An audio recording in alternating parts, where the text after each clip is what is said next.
আজকে হত্যা, অগ্নিসংযোগ, লুটপাট, চুরি, ডাকাতি এটার জন্য একটা নিয়মিত ব্যাপার। মানুষ সারাক্ষণ আতঙ্কে থাকে, কেউ নিরাপদে ঘুমাতে পারে না, নিরাপদে চলতে পারে না, শান্তিতে ঘুমাতে পারে না। তার উপর জিনিসপত্রের দাম এমনভাবে বেড়ে গেছে, তার উপর আবার দিয়েছে তাদের উপর ভ্যাট ট্যাক্স। ইউনূস কিন্তু নিজে ট্যাক্স দেয়নি, তার বিরুদ্ধে ট্যাক্স ফাঁকি দেওয়ার মামলা। আজকে কোনো মানুষের কোনো খাদ্যের নিরাপত্তা নেই, প্রত্যেক জিনিসের দাম বেড়েছে, তার উপর আবার ভ্যাট ট্যাক্স। নিজে ট্যাক্স দেবে না, কিন্তু সরকারের উপর ট্যাক্স ভ্যাট আরোপ করেছে।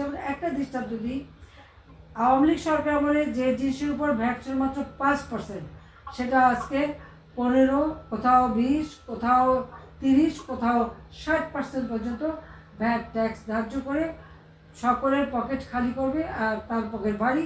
উনি ভ্যাট দেবেন না, ট্যাক্স দেবেন না, জনগণ দেবে। রাতারাতি সব আঙুল ফুলে কলা গাছ হয়ে যাচ্ছে। সমানে তারা অর্থ সম্পদ বানাচ্ছে, সমানে দুর্নীতিতে অংশগ্রহণ করেছে। 7,97,000 কোটি টাকার বাজেট দিয়ে এসেছি জুন মাসে, অথচ এর মধ্যে টাকা নাই, খাদ্য নাই, কিচ্ছু নাই। গেল কোথায় সব?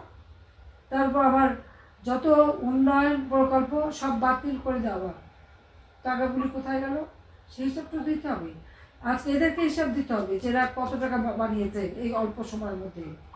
চরমভাবে তারা সন্ত্রাস আর দুর্নীতি করে যাচ্ছে।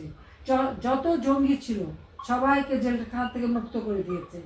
হলি আর্টিজান যে যারা আক্রমণ করেছিল তাদেরকে মুক্তি, বিডিআরে যারা অফিসারদের হত্যা করেছে এবং বিডিআরে ঘটনা ঘটেছে, বিডিআরে তাদেরকে জামিন দিয়ে দেওয়া হয়েছে। গ্রেনেড হামলা করে আমাকে যারা হত্যা করতে চেয়েছিল সেই মামলার আসামি, সেই মামলা খারিজ, আসামি মুক্ত। 10 ট্রাক অস্ত্র চোরা কারবারি ধরা হলো, সেই আসামিরা মুক্ত।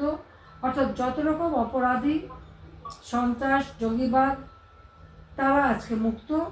আর জেলখানা ভরে গেছে আমাদের আওয়ামী লীগ 14 দলীয় নেতাকর্মী, তাদের দ্বারা। এই অবিচার, অন্যায়ের হাত থেকে দেশকে মুক্ত করতে হবে। আজকে একদিকে দুর্নীতি, দুঃশাসন, মানবাধিকার লঙ্ঘন, এই মানবাধিকার লঙ্ঘন প্রতি পদে পদে হচ্ছে।